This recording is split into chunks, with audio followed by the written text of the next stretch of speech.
You know, I've been around for a while. I've met some interesting people. Done some crazy things. So you'd think that there wasn't much that could take me by surprise. You'd be wrong.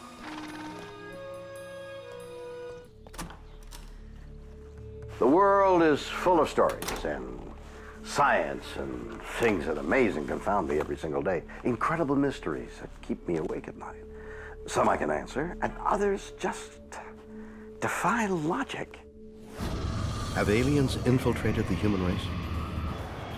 In Mexico, a farmer finds a mysterious and terrifying creature that looks like nothing on Earth.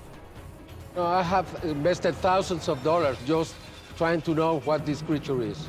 Did pilots from another world crash land in Mexico?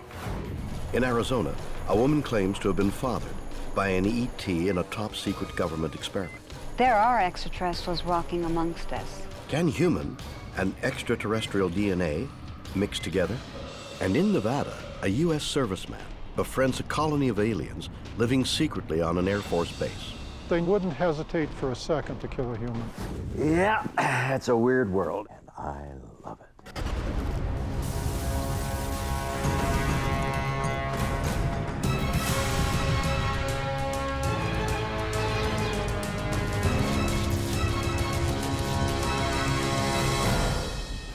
Do you believe in aliens? That's a question I'm asked quite a lot. And my answer is, I try to keep an open mind. I mean, who's to say what or who is living in the far corners of the galaxy? But think about it.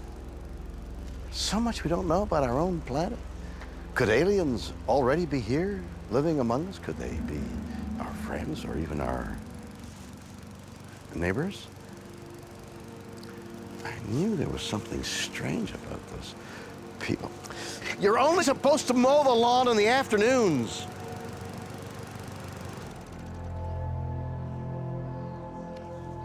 God,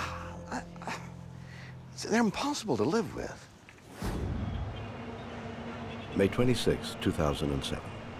In Metepec near Mexico City, a farm worker is going about his duties in the barn. Suddenly he hears a disturbing sound.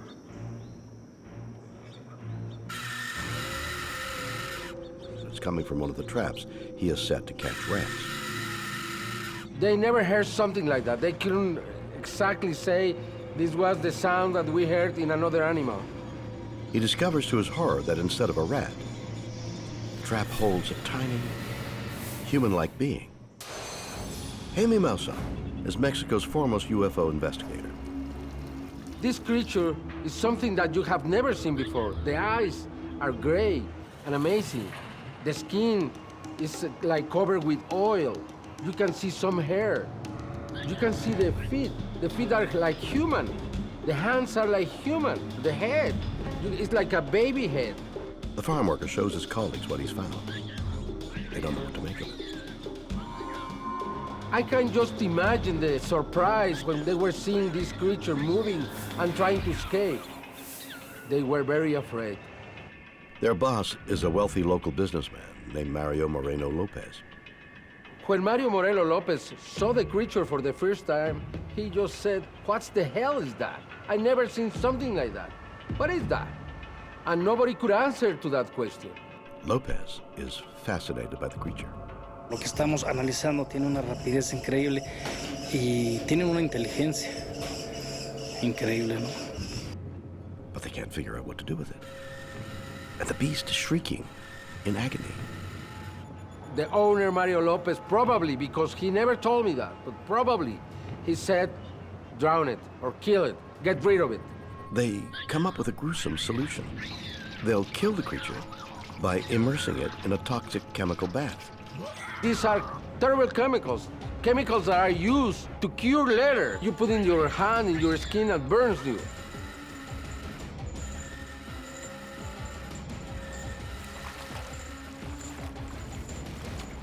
But then something inexplicable happens. The animal refuses to die. The creatures survive inside these chemicals. Could anything on Earth survive something like that? Finally, the beast is lifeless. Mario Lopez now has in his hands a dead creature. He doesn't know what it is. He knows it's not something normal. Lopez brings the creature to Maussan, believing only he can solve the mystery. When I saw the creature for the first time, I was very skeptical. I didn't know if this was a joke, they were trying to confuse me, or to discredit me. But Maussan is fascinated and decides to undertake an investigation. He subjects the creature to a battery of tests. We have tested this DNA of this creature around the world. And when the results come back, Maussan is stunned. The animal is genetically distinct from any species known to man. We found in the DNA of this creature that it's even closer than the chimpanzees to human beings. It's almost human. Maussan also believes the creature could have other, even more bizarre origins. We don't know how to test for alien DNA, but I'm very sure that the DNA of the aliens is very similar to the DNA of humans because the DNA is universal. But while Maussan is trying to decipher the test results, his investigation takes a macabre twist. Mario Lopez, the owner of the ranch where the creature was caught, is found dead, burned to death in his own car. Mario Lopez brought the creature to me at the end of June 2007. Just 4 weeks later, he was murdered. Lopez's unexplained death raises a chilling new possibility. It is somehow connected with the death of the creature from Metepec. A person brings something so strange, and then he's murdered. What is going on? Today, Maussan is still trying to solve the mystery. This is the only creature of its kind around the world. There is no more. We have this chance, and we have to solve this mystery to know if we are really alone in the universe.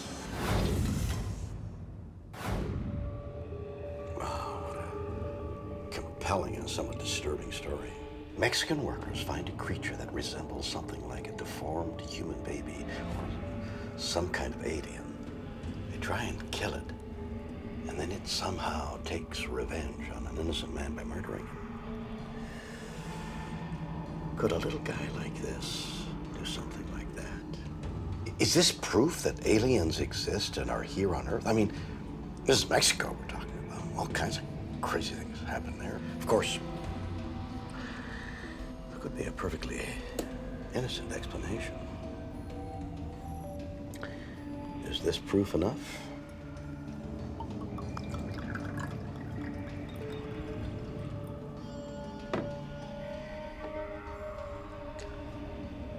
It may be.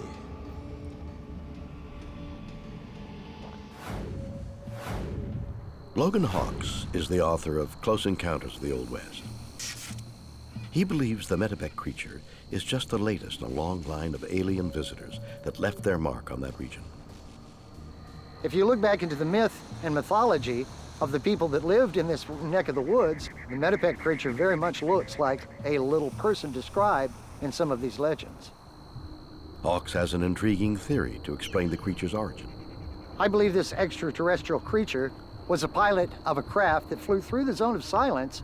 It affected his guidance system, his ability to control the ship. He crashed on a farm where he was discovered by a Mexican farmer.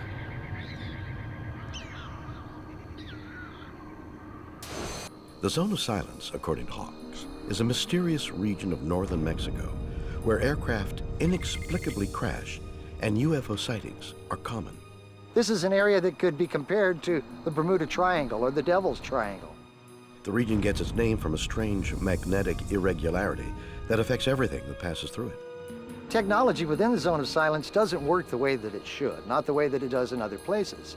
For example, microwaves, electronic equipment, seems to have a lot of interference. For instance, a handheld compass cannot read magnetic north. The needle will just spin and spin and spin. The Zone of Silence exploded into headlines in 1970 when it caused a sophisticated U.S. Athena missile to crash. The guidance system went very strange, and it landed in the heart of the Zone of Silence. It was carrying a nuclear payload, so there was a great deal of controversy over an American missile crashing on foreign soil. There was an extraction that happened, and it's quite an interesting subject. No one knows why the zone of silence causes electronics to go haywire, but Hawks believes the explanation is more supernatural than scientific. There's something that you feel from the earth, from the ground, from the rocks, from the mountains. You can't put your finger on it. It's like someone's in the room watching you. Was the Metapec creature a member of an advanced alien race? Could the zone of silence have caused its spaceship to crash? Or could there be an even stranger explanation? I'm convinced that this creature is actually something from another dimension. A Mexican farm worker finds a tiny creature unlike anything known to science. DNA tests are unable to identify it. Is it an extraterrestrial? For paranormal expert Timothy Beckley, the Metapec creature raises more questions than answers. If it had any great intelligence and was coming from afar, why would it get trapped in some sort of animal trap? And also, where's its craft? And where's its breathing apparatus? So if the Metapec creature wasn't a pint-sized alien pilot, what was it? I believe that there is an invisible race of beings that coexist right alongside of us on this planet. I have had 3 UFO sightings, so I know that these things are real. They're not hoaxes, they are not hallucinations, but I do not believe that most of the objects that have been seen are from outer space. I think they are more closely akin to our own reality. Perhaps they come from another dimension. Perhaps they come from somewhere beneath the Earth. But the sightings are real, and people are reporting legitimate, far-out things. I'm convinced that this creature, this so-called alien baby, is what is known as a Jinn, an invisible, supernatural being that exists on a parallel dimension. The Jinn, or genie, as it is also known, is a being first described in the Muslim holy book, the Quran. They're said to appear out of nowhere to create mischief. And of course, we do know about the genie in the lamp that have the ability to change shape. Sometimes they are seen as small beasts. Even more intriguing, Beckley claims to have hard evidence of their existence. I have compared it to photographs that people have taken of these Jinn, and they look remarkably similar. Beckley says further proof can be found in the death of Mario Lopez, the rancher who found the creature. They are evil, sinister creatures. If you kill or injure a Jinn, you can expect some form of repercussion. The farmer who was responsible for the death of this creature felt the heavy hand of the Jinn. Could this be an interdimensional case of mistaken identity? Or is the truth just as weird, but closer to home? Taxidermist Robert Marbury is fascinated with the Metapec creature. But he doesn't think it's alien or a trans-dimensional being. He believes it's a hoax. I think the Metapec creature is a skinned spider monkey. And how can he be so sure? Marbury is director of the Minneapolis Association of Rogue Taxidermists. It's a group that creates artwork out of animal leftovers. I'll tell you about the work that our members make. Some of them make cryptozoological animals, animals that may or may not exist, chupacabras, Fiji mermaids, capricorns. Is the Metapec creature a piece of creative taxidermy glued together in somebody's garage? To find out, Marbury is going to demonstrate how easy it is to create one. So the proposal is, how do you create a Metapec creature? I'm on the east coast of the US. I don't have access to monkeys. I have access, however, to squirrels, and this particular piece is a roadkill. So what I've done is I've taken this and I've skinned it. I have a taxidermy friend that calls it taking off the pajamas. Marbury then covers the carcass in salt to dry it out. Salt's the best mummifier. It takes all the liquids out of the tissue. The next step, a drastic makeover to take it from everyday rodent to cosmic commuter. I'm going to take sort of traditional clippers and really remove the head. And replace it with this monkey skull, which would allow it to be a little bit more like the Metapec creature. Marbury then uses sandpaper to shape the skull and teeth. But you can see very quickly how you can make it look more and more like a human's mouth. And at this point, we kind of feel like we've seen this guy somewhere before. In just a few simple steps, Robert Marbury has crafted a skeleton that looks just like the Metapec creature. But could such a thing fool the experts? According to Marbury, it's happened before. There's a chupacabra that was found in Texas, and it made a lot of news cycles. And I sent that picture to a friend of mine who makes beautiful rogue taxidermy. And her response was, yeah, it's pretty nice, isn't it? And I realized she had actually made it. But if these fakes can be so easily spotted, how has the Medipec creature fooled so many people for so long? Humans are hardwired to make sense of random patterns. We see something which we don't see on a daily basis, and your mind kind of rallies for an answer, and then the suggestion, oh, this is an alien. I think that's a little arrogant on our part to envision aliens as a version of me, but with a big head. I think when you get down to Occam's razor, and the simplest explanation is often the correct one. This, to me, is a spider monkey. Was the Medipec beast created through taxidermy? Is it a supernatural Jinn from another dimension? Or is it an alien pilot that crash-landed in northern Mexico? Weird. Or what?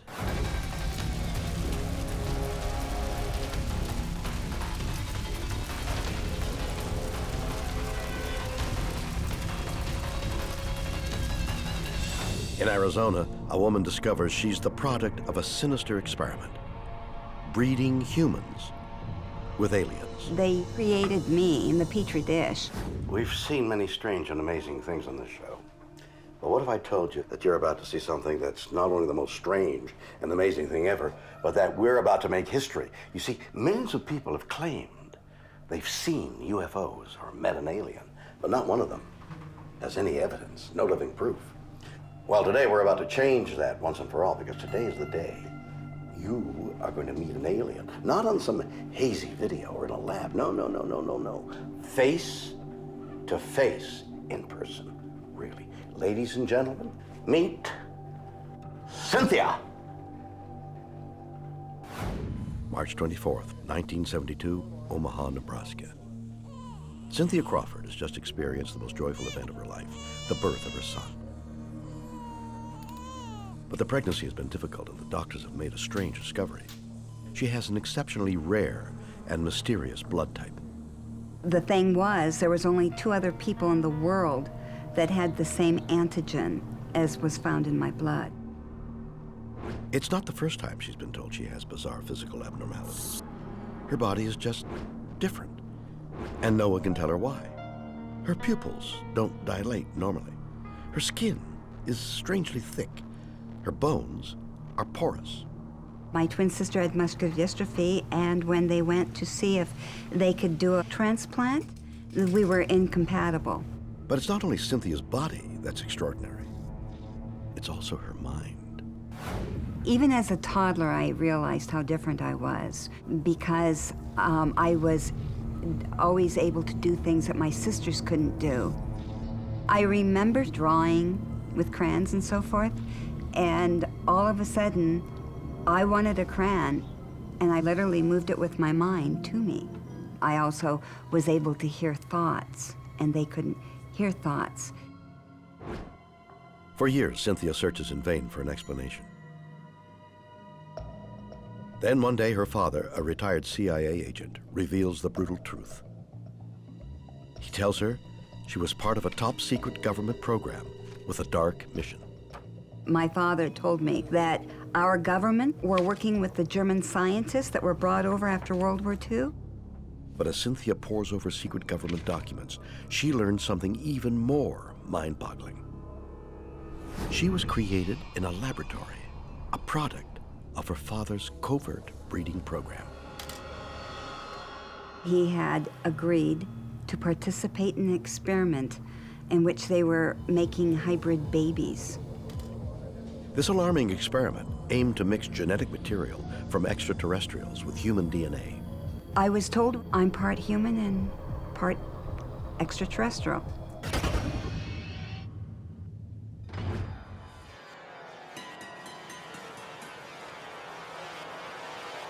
The way they created me in the Petri dish was they used alien DNA that the German scientists brought over with them, and the rest from my father and my mother, and mixed it all together in the Petri dish and then inserted it in my mother's womb.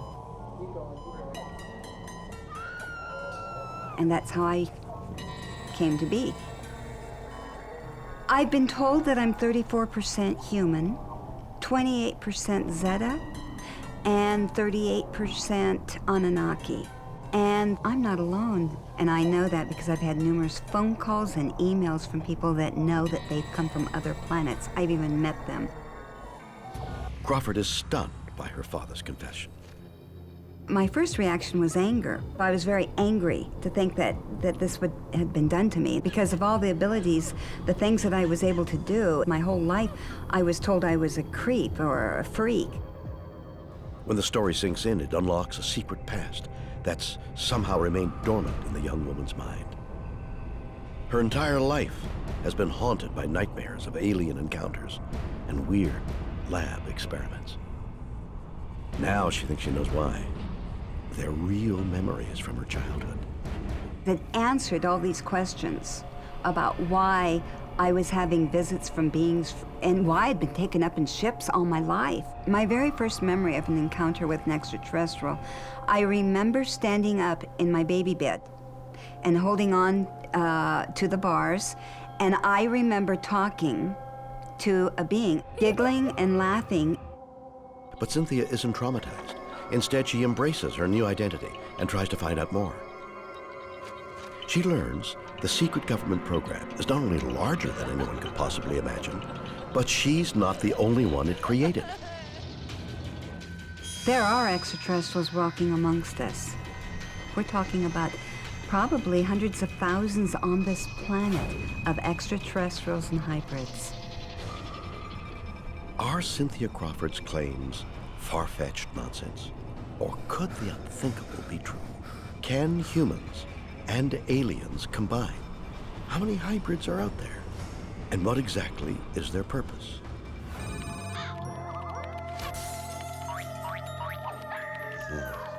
Grandkids. Don't you just love them, huh?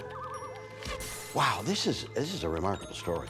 And you know, the more I look around, the more I'm convinced that aliens indeed could live among us. And there's just one problem I don't understand. Why? I mean, if you were an alien, why would you choose to live among a species like us? Would you go for something a little more advanced, like amoebas?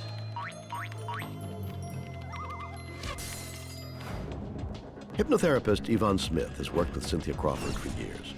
I find her to be very credible and a very honest person. Yvonne doesn't think Cynthia is the product of a secret government program. She says it's the aliens themselves who are responsible. Cynthia fits the pattern of someone who has been abducted by alien beings. She has had strange pregnancies. She has had objects implanted in her body. But what about Cynthia's memories of medical experiments in secret laboratories? They're exactly what happens, says Smith, in a real alien abduction. When someone has an abduction experience, always what it involves is ova being taken from the women, sperm being taken from the men. It's not pleasant. It's not sexual. It's very clinical. These alien beings have an agenda, and they're carrying out that agenda. Now, ultimately, what's going to happen with these hybrids is the million-dollar question. We don't know. I just know, and I will go out on a limb now, after 20 years of research, that these hybrids do exist. They're here. It's something that I never thought I would be saying years ago. But why would extraterrestrial beings want to create human hybrids? It's obvious that the aliens need something from us. Otherwise, they would have terminated us a long time ago. This is a silent invasion. We don't know what the ultimate purpose is. Did extraterrestrials abduct Cynthia and perform experiments on her? And if that's true, How did her father know so much about it? Melinda Leslie has been a UFO researcher for over 2 decades. She theorizes that Cynthia was kidnapped by both aliens and humans as the victim of another top-secret government program known as MILAB. MILAB is an acronym meaning military abduction, MIL for military and AB for abduction. And it refers to alien abductees who then are targeted by covert black ops, human, military and intelligence community agencies. Apparently, the program targets anyone suspected of having contact with beings from other planets. First you get abducted by aliens, and then you get re-abducted by the government. MILAB abductions is much more common than we realize, at least in alien abduction accounts, that people who've had the alien abduction experience, and most major abduction researchers in the world agree that that number is probably upwards of 10–15% of the world's population. And then it seems that 10 or 20% of those people have then had also the MILAB experience. So once someone has had alien abduction, for it to escalate into that place where there is a covert ops interest in them seems to be very common. She says Crawford's story bears all the signs of a classic MILAB abduction. These are all alien abductees. They've had harassment, surveillance, they've been re-abducted, they've been taken to underground bases, they've had medical procedures done on them, and have been interrogated about alien technology. But why would the government do such a thing? They're interested in the abductee's psi abilities, meaning psychic. Does the abductee perform psychic abilities? Do they do telepathy, psychokinesis? Can they move matter with their mind? They're interested in abductees' genetics. Have they been genetically enhanced? Have they been genetically altered or affected by the ETs? Could it be the CIA is using the program to prepare for an alien invasion of Earth?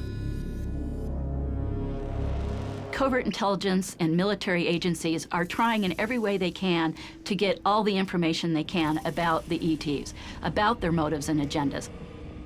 Leslie believes if the MILAB program were ever made public, it would destroy the government. It's immoral, unconstitutional, illegal, to say the least. These are humans mistreating humans. Is Cynthia Crawford the victim of a sinister covert intelligence program? Is she the product of an alien program to create human hybrids? Or could there be another explanation? We share 50% of our genes with bananas, for crying out loud. A woman believes she's an alien-human hybrid produced in a secret government lab. Did extraterrestrials perform experiments on her? Is she the victim of a CIA covert mission? Physical anthropologist Dr. Eugenie Scott says an alien-human combination is impossible. Why would we assume that there's any similarity in the genes of an alien and the genes of a human? And if you don't have the same genes, you can't produce offspring. You can't produce that hybrid. Dr. Scott thinks for hybrids to exist, aliens would have to possess DNA, the molecule that encodes the genetic blueprint for every living thing on Earth. What's the probability that the DNA of an alien would, in any way, shape, or form, line up with our DNA? The probability is 0. DNA is a chain-like molecule that's found in every cell. And among other functions, it has to do with passing on the hereditary information from generation to generation. So if you're a mosquito or a single-celled organism, a slime mold, or a human being, you've got DNA. And when mosquitoes or humans reproduce, a strand of DNA from a male and a strand of DNA from a female link up, and in that fertilized egg allow for the cells to divide and to differentiate and a new mosquito or a new human being to be born. But if you take a strand of human DNA and a strand of mosquito DNA, they're not going to link up. So you're not going to get a mosquito-human hybrid, or too bad for the movie The Fly, but human DNA just doesn't link up with the DNA of any other creature on this planet. Dr. Scott also claims only species evolved from a recent common ancestor can successfully form hybrids. So closely related species of baboons can form hybrids. Tigers and lions can form hybrids because they haven't been separated all that long. Horses and donkeys can form hybrids because they haven't been separated all that long. This science begs a question. If different species can successfully hybridize, what about humans? Have we ever done it? Guess what? We have. Probably the closest relative to humans is the extinct Neanderthals. And there's some very interesting evidence that suggests that humans and Neanderthals hybridized. But could a hybrid have been engineered in a secret Cold War lab the way Cynthia Crawford claims? If you believe Dr. Scott, it's been tried before with our closest living relative. Russian scientists back in the 30s and 40s tried unsuccessfully to make a hybrid between a human and a chimpanzee. Who knows whether such a thing could be done today? It's probably very unlikely. But what about Cynthia's memories? There have been a lot of studies on people who have claimed to have had encounters with aliens. The bottom line is there's never any actual evidence. Dr. Scott thinks Cynthia's claims require extraordinary proof. If I told you that I had a colony of invisible fairies under my bed, you'd say, "But Jeannie, where's your evidence for that?" And I'd say, "Well, look at the dust. Invisible fairies cause dust." You would probably say, "But dust can come from another cause. Maybe you don't clean your house enough."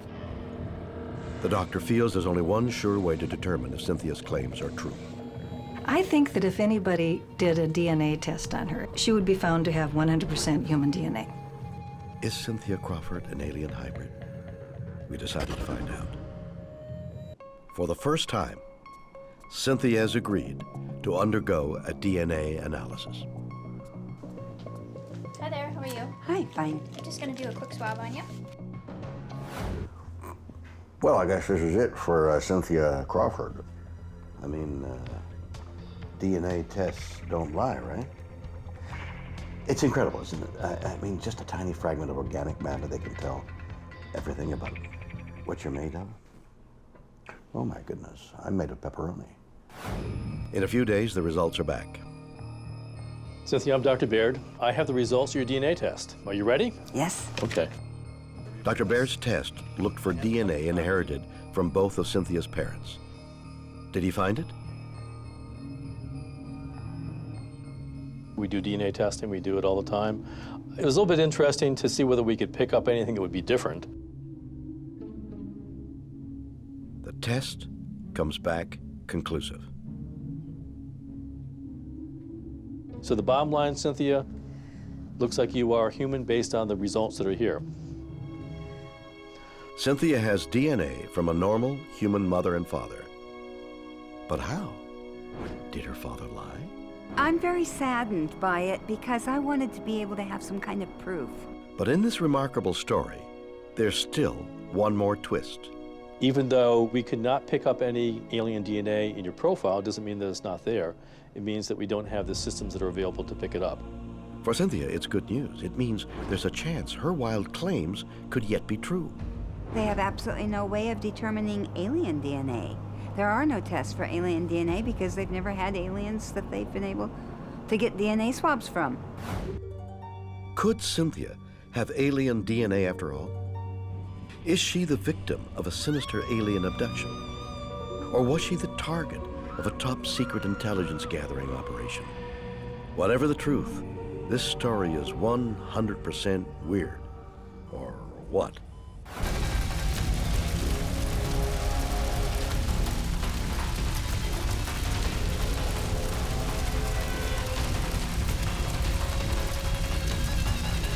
A U.S. serviceman befriends an alien colony on a secret Air Force base. They wouldn't hesitate for a second to kill a human. You know, if aliens are living here on Earth, they're doing a good job of hiding themselves. Some take on the appearance of humans, others look like animals, but there's one place on Earth that aliens can relax and be themselves. Somewhere where being totally strange and weird isn't strange and weird at all.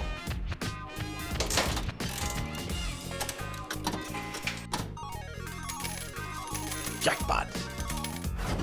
March 1965, at the height of the Cold War and the start of the conflict in Vietnam, the U.S. government is busy building the most powerful Air Force in history. One of its new recruits is 20-year-old Charles Hall. Charles James Hall, Airman Second Class, U.S. Air Force. Hall is assigned to Nellis Air Force Base, a vast and secret testing range in the Nevada desert located near the infamous Area 51. Hall's job is to observe weather conditions in isolated areas. I was walking from the weather station back to my barracks at about 12:15 at night.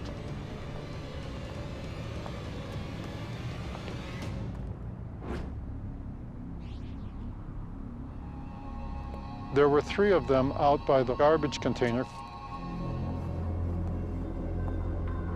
One of them was following me.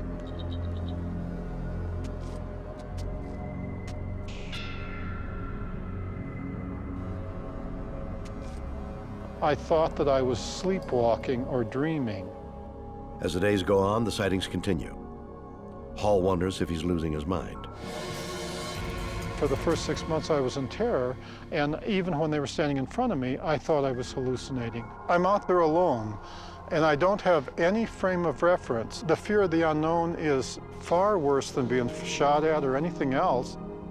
As the encounters continue, Hall begins to accept a bizarre possibility. They're not hallucinations. They're extraterrestrials. He even gives them a nickname, the Tall Whites. The reason I call them the Tall Whites is because their skin is as white as a piece of paper. But why are they there? The young airman soon discovers it's no accident. Not only are his Air Force superiors aware of the aliens' presence, they're hosting them in a secret underground complex, protected and hidden from outside view. It was a very large base because it was all tunneled into the mountain. In return, they hope the visitors will share the secrets of their advanced technology. I estimate that there were probably 200 Tall Whites living on the base. Deciding to investigate further, Hall uncovers something disturbing. The Tall Whites aren't quite as friendly as they seem. Official records reveal many of his predecessors on duty at the weather station mysteriously lost their minds or were killed by the aliens. 41 airmen were sent out there before me. Many of them became so afraid of the desert and the Tall Whites that they wouldn't go out and take the weather report at all. Others were attacked, some were burned. But why would they attack? There's a simple answer. The Tall Whites are accompanied by their children, and the mothers are ruthlessly protective. The Tall White mother wouldn't hesitate for a second to kill a human. Hall finds a way to earn their trust. He rescues the child of an alien he calls the teacher. I was out at Range 1 one day and I saw the teacher's daughter, whose name was the little butterfly, trapped out in the sagebrush, and I went out and broke down the sagebrush and rescued her. As a result, Hall is given extraordinary access to the creatures, allowing him to study them up close for the next 2 years. What he learns defies belief. The young adults are about the same height that I am, 5'10", but they're very frail. Their nervous system runs 2.5 or 3 times faster than ours, and so when you're dealing with them, they can move suddenly or do very unexpected things way faster than a human can. The Tall Whites had vehicles that they used the way we use cars to travel around the Earth and between the Earth and the Moon and the inner solar system. I'm not certain where they come from. I believe they come here from the direction of the star Arcturus, which lays out there at 36 light years, but that is not their home planet. My guess is that their home planet is a star that is roughly 105 light years away, and that Arcturus is where they have a base. I believe they've been here for a very long time. I note that the ancient Greeks, the legends of ancient Greece that date from at least 975 BC, talk about a group of tall white gods that came here from the star Arcturus. And the men of ancient Greece said that when they were camping on the slopes of Mount Olympus in the warm summer nights, these gods would come and stand just out of range of the firelight, of the campfire light, and watch everything they were doing. If that seems implausible, Hall's next claim borders on preposterous. But what if it's true? They get bored sitting out on the base at Indian Springs, and they like to come into Las Vegas and see the shows and gamble and enjoy themselves. The Tall Whites were very good gamblers because their eyesight was better than those of humans. So they could look at the back of a card in the blackjack deck and always tell what the next card was. Hall finished his military service in 1968 and never saw the Tall Whites again. He believes they're still living at Indian Springs. It would surprise me if they weren't, because they had been in that mountain, in that valley, for at least 200 years. Could this be definitive proof that aliens are on Earth? Has the U.S. government been harboring extraterrestrials? Or is Hall's story simply the ravings of an eccentric? Veteran UFO reporter Paula Harris spent months investigating Hall's story. I truly believe the credibility of this man, and I believe this story. It's truly an amazing story. Harris obtained Hall's old Air Force psychological tests to try to determine if he might have been mentally unbalanced. She made a startling discovery. Hall passed with flying colors. It was a test on logic. So Charles Hall is very controlled, and he's very logical, and he's very credible as a witness. Harris also learned that after his military service, Hall completed 2 master's degrees and worked as a nuclear physicist before going public with his stories of tall whites. Could someone that educated simply be making it up? She thinks Hall's account is simply too thorough and meticulous to have been invented. Charles goes into detail about how these people live, about their lifestyle. I can tell when someone is telling the truth, and I believe Charles Hall's story. He tells it very clearly, concisely, and he also remembers details. The man is incredible with details. He lived this, he knows about this case, and it's been part of his life. Could Charles Hall's fantastical claims be true? Are aliens using Earth as a second home? Or is there another answer? I've had lots of schizophrenia patients talk about how they lived with aliens. A man claims to have lived with a colony of aliens on a U.S. Air Force base. Does his military background make his story credible? Psychotherapist Kimberly Moffat doesn't think so. She isn't shocked by Hall's stories of living with aliens. She's heard them before, from her own patients.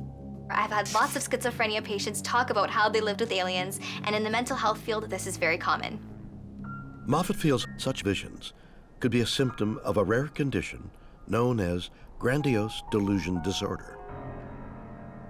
Grandiose delusional disorder is the type of delusion that happens when people think that they're kind of the strongest, fastest, and most intelligent person alive.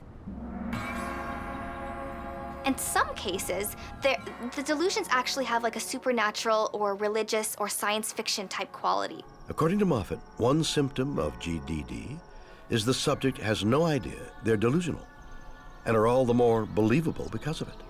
The way that I would explain the consistency of Charles Hall's story is that he really does remember this as if it were facts happening. So in any person that's experiencing a hallucination or delusion, it is very real to them. I can't emphasize that enough. What he experienced, it may not be real to any of us, but in his own mind could have been very real and very detail-oriented, almost as if it were a dream. So you and I have dreams every night, and we might wake up and feel a certain way and remember vividly what happened. And this is the same way that somebody with a mental health disorder might remember a hallucination. With someone with this type of delusional disorder, it isn't a malicious act. He really does feel like this happened to him, and he wants to tell his story. But if these memories are delusional, what caused it? Moffat feels it was the very thing that brought him to Indian Springs in the first place: military service.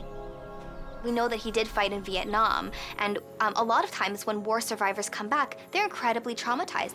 Sometimes that can be something that lasts for the rest of their life and can even push them into having other mental health issues. With something like schizophrenia, there is a genetic component. That part has been proven. So if you do have a family member or somebody who's been in your ancestry that has schizophrenia, then there's a chance that you could have it too. But people also, it's kind of like a light switch going on and off. And a lot of times we find that schizophrenia sufferers have their first experience when they're under an extreme amount of stress. So it could be fighting in a war, going through a traumatic experience, or even, being in music school or writing exams in law school, that type of thing. When people are really, really stressed to the max, we find that that's when they have their first episodes. So that is definitely something that could trigger the onset of a delusional disorder. Could psychological trauma be the root of Charles Hall's memories? Did military service make him retreat into a fantasy world? Do tall whites exist only in his mind? Conspiracy expert Patrick White thinks so, but not for the reason you might think. He thinks Charles Hall was the victim of a secret government mind control program. Known as Project MK-Ultra, it attempted to discover if LSD and other drugs could be used as weapons. The CIA and the government were trying to find a virtual truth serum. They were performing all kinds of weird and bizarre experiments on these individuals to basically see how they could get them to confess military secrets. They were basically recruiting unwitting patients. Individuals were going into hospitals for anxiety, depression disorders, and for months they were just experimented on unknowingly and unwittingly. The victims of the MK-Ultra project were generally subjected to various forms of torture and abuse. They were trying to break down the will of the individual and remove the personality completely so that they can program them in whichever way they saw fit. So people were administered amphetamines where they would be completely jacked up for periods of time, and then they would be administered barbiturates through an IV where they would be completely brought down. People were administered LSD and were forced to listen to repetitive audio loops over hours at a time. People were put into drug-induced comas. Basically, anything that could be done to break the will of an individual, it was tried. Did MK-Ultra implant false stories into Hall's brain? They could have programmed him to think he was a platypus, and he would have believed it. They could have totally programmed him to think, wow, I've interacted, worked, lived, and mingled with alien beings. Was Charles Hall the victim of secret government mind control experiments? Is he suffering from a delusional psychological disorder? Or did he really live among aliens at a U.S. Air Force base? Weird. Or what?